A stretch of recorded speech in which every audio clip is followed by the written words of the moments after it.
Hey guys, this is Nick with PhoneArena and I'm here at IFA 2014 checking out the new Sony Xperia E3 smartphone. It's a new lower mid-range handset from Sony. It's running Android and here's all that you need to know about it.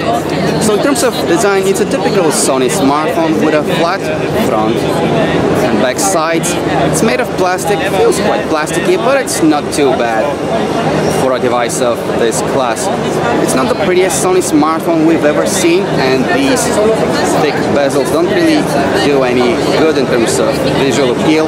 But on the other hand, this phone is meant to be really sturdy. It feels quite solid and well put together. These extra thick side frames are made so that the Xperia E3 can last through the years. Really, it feels quite solid. So here on the front side of the device we have a front-facing camera. This is the Earpiece, and this is the proximity sensor. Up in the corner we have a notification light. Down we have no buttons, just on-screen virtual ones. And this is the microphone. It is not a front-facing speaker. The right side of the phone holds the power key, volume rocker, and down here what appears to be an opening for a lanyard. You can get it in focus. And on the left side we have nothing but the charging port, the micro USB port used for charging the device. On the upper edge we have the 3.5mm headphone jack.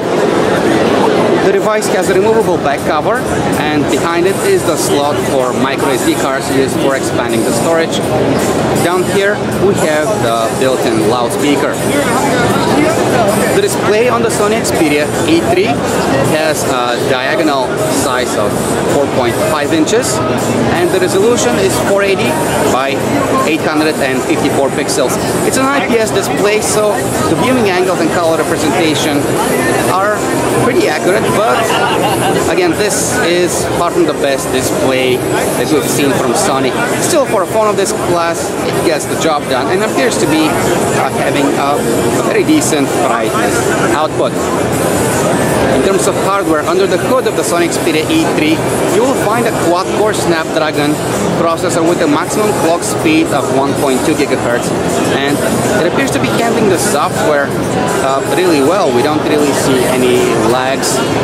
The only thing you might have issues with are those really heavy apps and games that demand a lot of graphics power, but for the most part, most apps should be running well on this phone, on the Xperia E3. You get 1 GB of RAM and 4 GB of storage. Now this is very, very low for built-in space, so you will most probably have to add a micro SD card with this phone. About the software running on this phone, you get Android 4.4 KitKat out of the box, and Sony's interface is layered on top of it.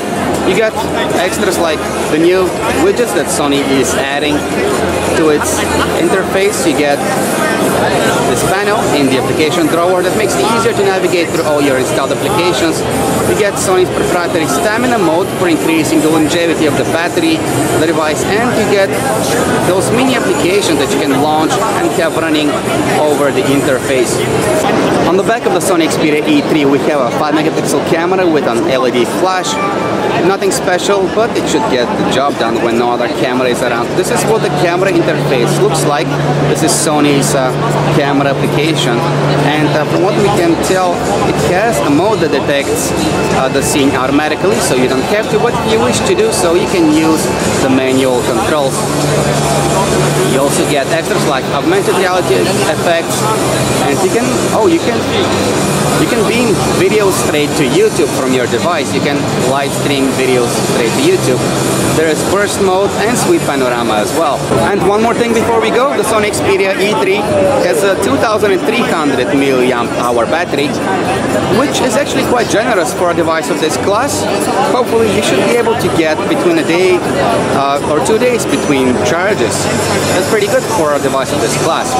So this is the Sony Xperia E3, a new lower mid-range device from Sony. For more details, check out our website, PhoneArena.com.